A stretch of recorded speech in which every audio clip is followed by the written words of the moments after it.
Selamat malam, perkenalkan nama saya Muhammad Farhan Hidayat, NPM 2532041 dari Prodi Teknologi Informasi kelas 2 Tima.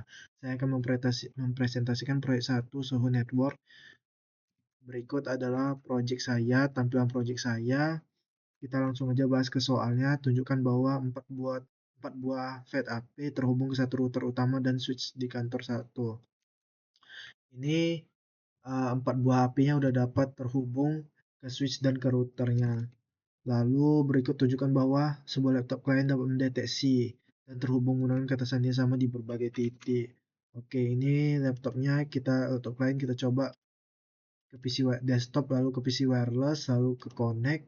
Kita coba refresh. Nah, ini dia udah dapat mendetek ya, udah dapat mendetek. Oke, udah dapat mendetek. Lalu kita coba konekin satu persatu. Passwordnya itu sohopass 123. Apakah dia bisa connect? Oke, ini udah bisa connect. Kita coba lagi. Satu lagi, ya. Sohopass 123. Oke, bisa juga. Kita coba lagi. Sohopass 123. Oke, udah bisa connect. Lalu kita matikan dulu. Kita matikan. So, so. Oke, berikutnya next. Udah clear yang terhubung menggunakan kata sandi sama di berbagai titik. Lalu jelaskan langkah apa yang Anda lakukan pada peletakan posisi dan konfigurasi AP untuk memastikan gelombang radio tidak terlalu keluar dari kantor. Nah, itu pertama, itu langkah yang perlu kita ambil untuk meminimalisasi kebocoran sinyal radio keluar area kantor. Itu mengatur peletakan posisi access point secara fisik. Setiap AP sebaiknya digeser lebih ke tengah ruangan dan sebisa mungkin dijauhkan dari dinding luar maupun jendela karena pancaran sinyal Wi-Fi bersifat memancar ke segala arah. Menempatkan AP di tengah ruangan akan memanfaatkan dinding-dinding dekat interior sebagai peredam alami, sehingga daya pancar sinyal sudah melemah saat mencapai batas luar gedung. Oke, kita masuk ke pertanyaan kedua. Pilih AP di ruang direktur. Kita coba, ini AP di ruang direktur. Terus kita apakan nih? Tunjukkan bahwa laptop Jero berhasil terhubung ke AP tersebut dan mendapatkan IP address. Oke, kita coba hubungkan. Sebentar. Laptop direktur. Desktop. Sebentar ya.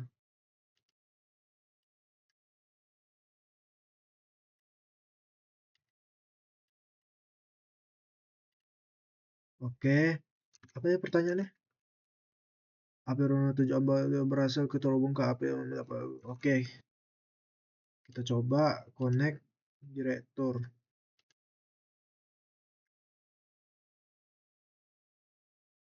Mana direktur ya? Ini kali ya.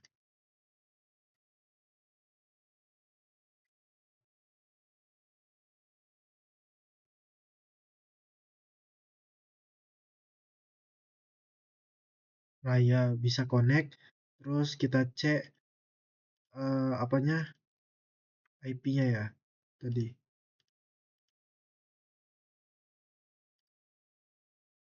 Itu caranya kita command prompt. Terus kita klik IP config /all. Nah, ini IP-nya.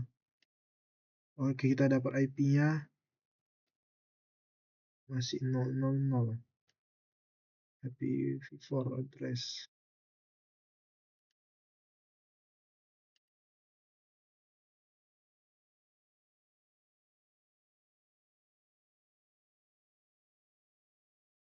Oke, itu IP-nya. Lalu kita masuk ke bagian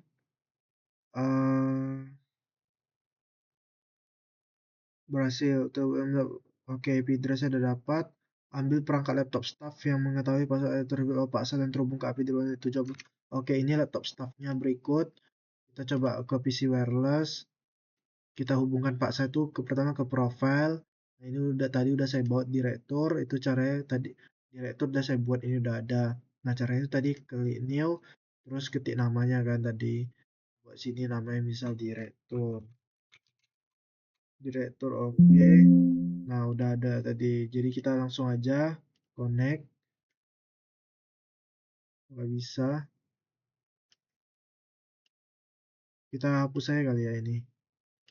Kita hapus, kita buat new. Direktur. Oke. Advanced setup. Next. Sorry. Direktur. Kita buat. Lalu next. Lalu oke, kita setting DHCP yang udah. Untuk WPA security WPA 2 personal. Next. Ini Soho pas 123. Bentar kita back dulu.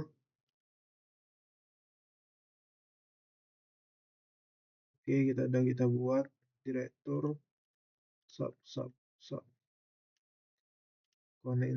Nah, ini nggak bisa. Oke, kita udah tunjukin kalau ini nggak bisa, gagal alias gagal.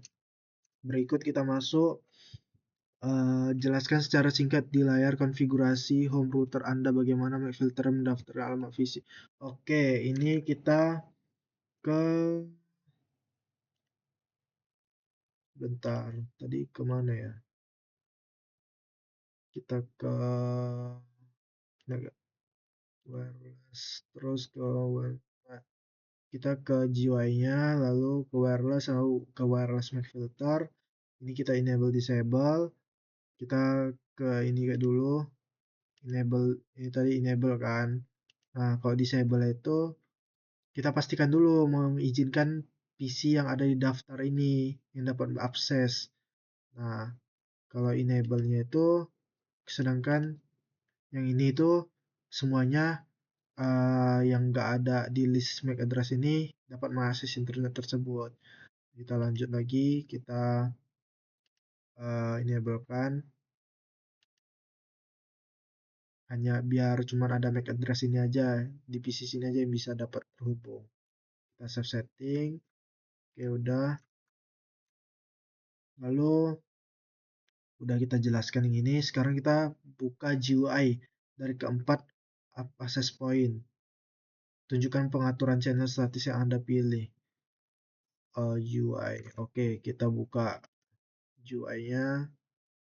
Apa ini? GUI. Terus ke wireless. Ya, ini adalah tampilannya. Itu saya memilih channel 11.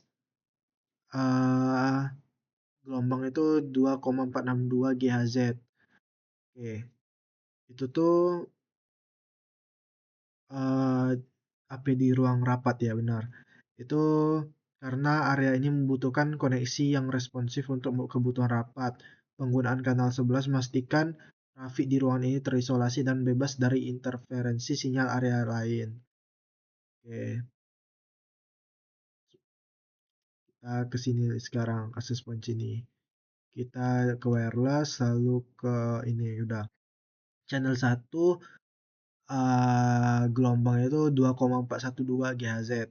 Nah, itu tuh melayani perangkat di area. Kerja utama pemilihan kanal 1 ini memberikan jangkauan sinyal yang stabil tanpa berbenturan dengan AP di sekitarnya yang memakai frekuensi beda. Lalu next, ini GUI-nya mana sih? Wireless. Nah, ini channel 1 alias kanal 1. Ini saya menggunakan 2,412 GHz. Nah, itu tuh uh, menerapkan prinsip frekuensi Rios, penggunaan ulang frekuensi di sini karena lokasinya secara fisik jauh dari wireless router, sehingga aman dari risiko bentrok sinyal. Yang terakhir, ke GUI, wireless, lalu, kok ini?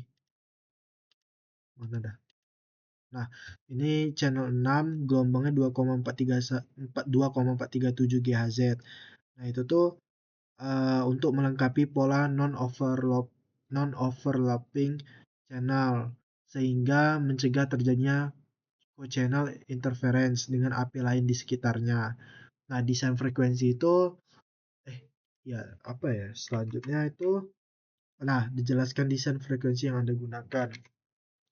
Nah, desain frekuensi yang saya gunakan itu adalah desain frekuensi yang dipakai pada susunan tersebut non-overlapping channel 3D non-overlapping channel planning atau frekuensi Rius pattern 1611 pada pita frekuensi 2,4 GHz. Nah, itu tuh ringkasan dari desain frekuensi ini tuh pertama, skema non-overlapping channels 1611 menggunakan 3 saluran standar pada spektrum 2,4 GHz yang tidak saling bertumpukan frekuensinya di channel 1 di 2,412 GHz, channel 6 di 2,437 GHz dan di channel 6 dan di channel 11 di 2,462 GHz untuk meminimalkan ACI atau Adjacent Channel Interference. Lalu kedua itu penerapan frekuensi Rius, penggunaan ulang frekuensi. Channel 1 dialokasikan kembali pada dua titik wireless router di area utama dan wireless router 3 di ruang direktur. Hal ini aman dilakukan karena kedua posisi tersebut terpisah jarak visi yang cukup jauh sehingga tidak membuktikan co-channel interference. Dan yang terakhir, isolasi trafik per area. Setiap ruangan yang berdekatan atau membutuhkan performa tinggi seperti ruang rapat pada channel 11 dan kantor 2 pada channel 6 diberikan channel yang terisolasi dari area sekitarnya agar throughput data tetap optimal. Baik, berikut saya akan menjelaskan proyek 2 Enterprise. Ini adalah gambaran dari proyek saya. Kita akan membahas soalnya secara satu persatu.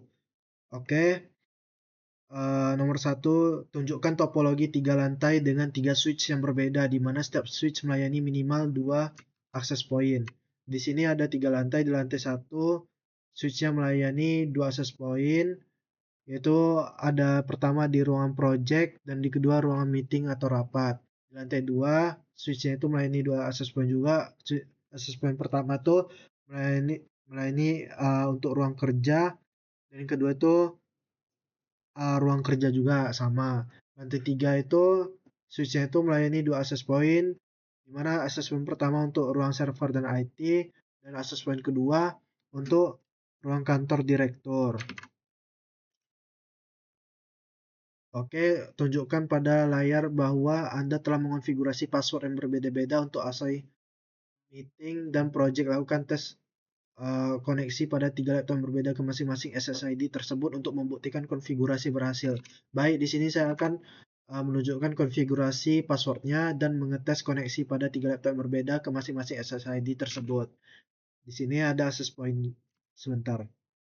Oke, pertama kita ke ruang project, kita buka access point-nya, kita cek passwordnya, ke config terus ke port 1, lalu kita cek passwordnya. Di sini udah saya setting project 123.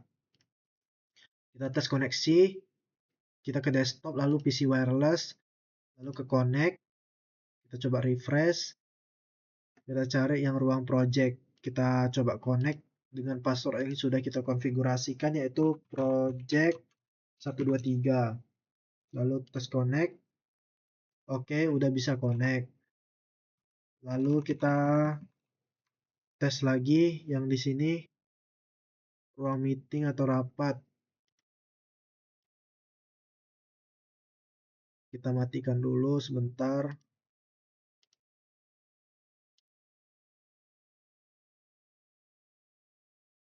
Bentar, kita geser. Kita matikan dulu. Kita ganti. Kita ke desktop lalu PC wireless untuk di ruang meeting rapat. Kita tes koneksi untuk di ruang meeting rapat. Lalu kita tunggu yang ruang meeting ini. Kita tes connect dengan password yaitu meeting 123. Oke, bisa connect. Lalu kita tes lagi untuk yang ASOI. Nah, ini kita cek dulu passwordnya itu di access point-nya. Kita ke config lalu ke port 1, kita cek password ASOI 12345. Lalu kita tes koneksi ke config, ke desktop PC wireless. Lalu kita tes connect, kita cari SSID-nya yang sesuai ingin kita cari untuk connect, yaitu ASOI. Nah, ya yang ini. Kita tes connect dengan password yang sudah kita konfigurasi yaitu ASOI 12345. Oke, bisa connect. Begitu juga dengan yang ini, kita tes juga desktop PC wireless connect. Tunggu.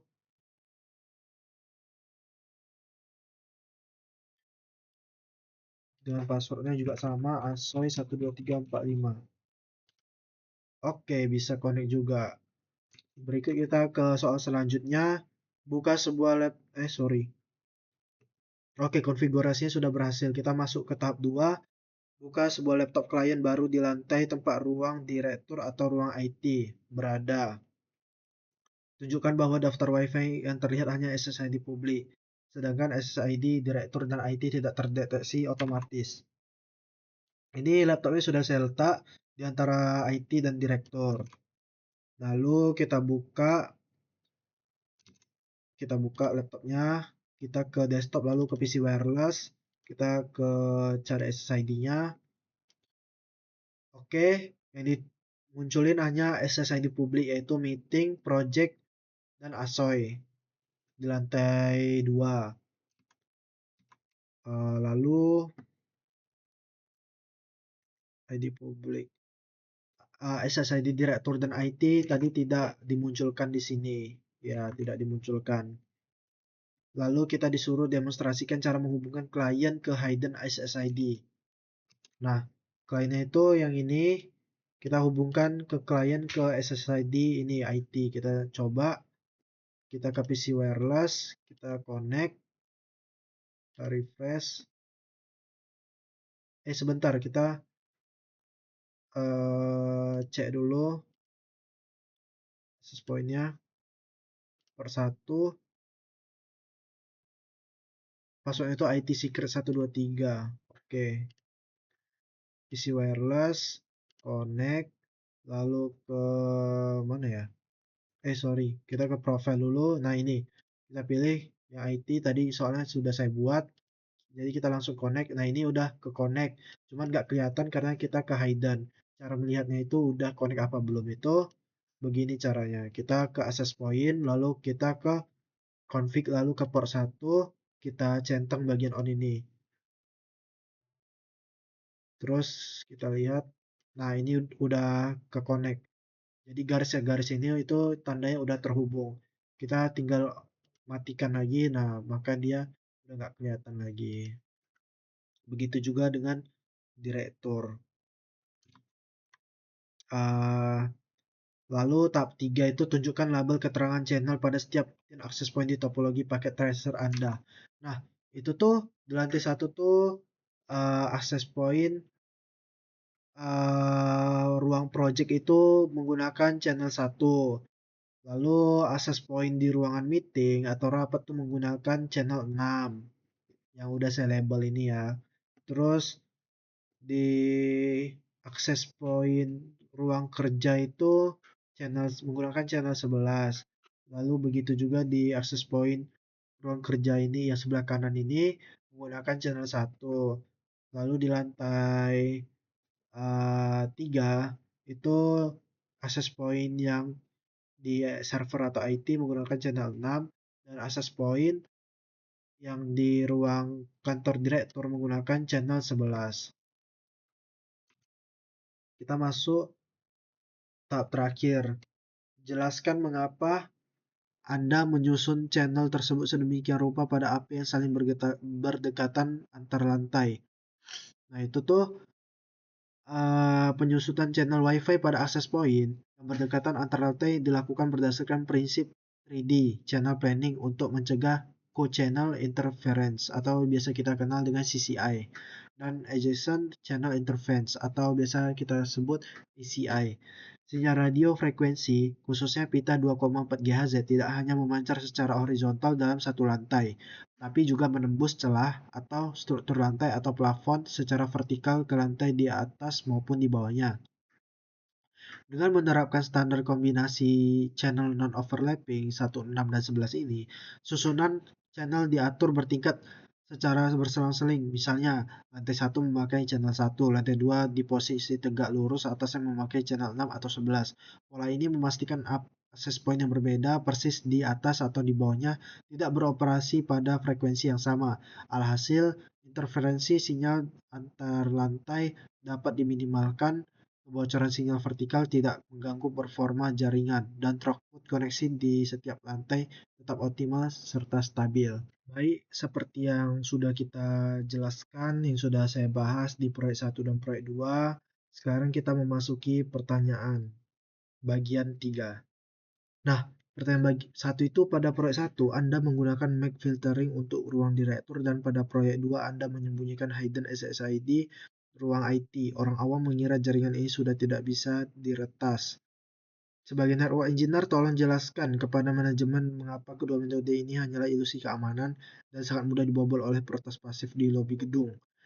Nah, itu tuh penggunaan MAC filtering dan hidden SSID bukan mekanisme enkripsi atau proteksi aktif, melainkan sekadar menyembunyikan informasi dasar. Peretas pasif di lobi gedung dapat dengan mudah menembusnya menggunakan metode pasif sniffing menggunakan tool seperti Aerodump atau Wireshark tanpa perlu mengirimkan paket berbahaya sama sekali. Kelemahan MAC filtering itu mudah dikelirukan atau di MAC spoofing. Alamat MAC dikirimkan secara uncrypt di dalam header pada setiap lalu lintas data udara. Peretas pasif cukup menangkap paket data dari laptop direktur yang sedang terhubung ke access point. Setelah mendapatkan MAC address sah milik direktur, peretas dapat memalsukan atau spoofing alamat MAC pada perangkatnya sendiri dalam hitungan detik untuk melewati aturan penyaringan router. Nah, kelemahan hidden SSID itu mudah terungkap dari prop request atau response. Menyembunyikan SSID hanya menghilangkan nama jaringan dari beacon frames publik, namun ketika perangkat seperti laptop di ruang IT ingin terhubung kembali ke jaringan yang tersembunyi tersebut, perangkat akan secara aktif memancarkan paket prop request yang berisi nama SSID tersembunyi secara plain text. Selain itu, saat transaksi asosiasi data terjadi antara AP dan klien, nama SSID tetap akan muncul secara jelas di udara. Jadi kesimpulan untuk manajemennya itu, kedua fitur ini tidak mengenkripsi lalu lintas data. Keamanan sejati memerlukan enkripsi kuat berbasis misalnya seperti WPA2 atau WPA3 Enterprise. Berikut kita masuk ke pertanyaan 2. Pada proyek 2, gedung enterprise kita sangat padat. Mengapa menempatkan jaringan berkapasitas tinggi di pita 5 GHz justru lebih menguntungkan untuk tata letak ruang dibandingkan dengan pita 2,4 GHz? Nah, itu tuh yang pertama, jumlah kanal non-overlapping lebih banyak. Nah, itu tuh pita 2,4 GHz itu hanya memiliki 3 channel bersih tanpa tumpang tindih di gedung yang padat. Hal ini sangat cepat memicu co-channel interference atau CCI. Sebaliknya, pita 5 GHz menyediakan hingga 24 lebih channel non-overlapping, memungkinkan perencanaan frekuensi yang jauh lebih fleksibel antar ruangan tanpa saling bentrok. Nah, lalu berikutnya itu jangkauan lebih pendek dan atenuasi dinding lebih tinggi, atau biasa disebut tuh pengisolasian sinyal nyata. Nah, sinyal 5 GHz memiliki panjang gelombang yang lebih pendek sehingga lebih sulit menembus objek padat seperti tembok beton atau kaca tebal. Karakteristik ini justru menjadi keuntungan besar pada tata letak gedung padat.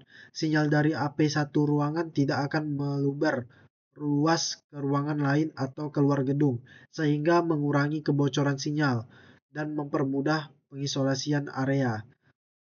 Nah, berikutnya itu yang ketiga, daya tampung atau biasa kita kenal dengan bandwidth dan kecepatan lebih tinggi. pita 5 GHz mendukung lebar channel yang lebih luas seperti 20 MHz, 40 MHz hingga 80 MHz, memberikan throughput data yang jauh lebih tinggi untuk menangani akumulasi perangkat pengguna tanpa mengalami kemacetan. Sekian dari presentasi UTS saya dari proyek 1 dan proyek 2. Terima kasih.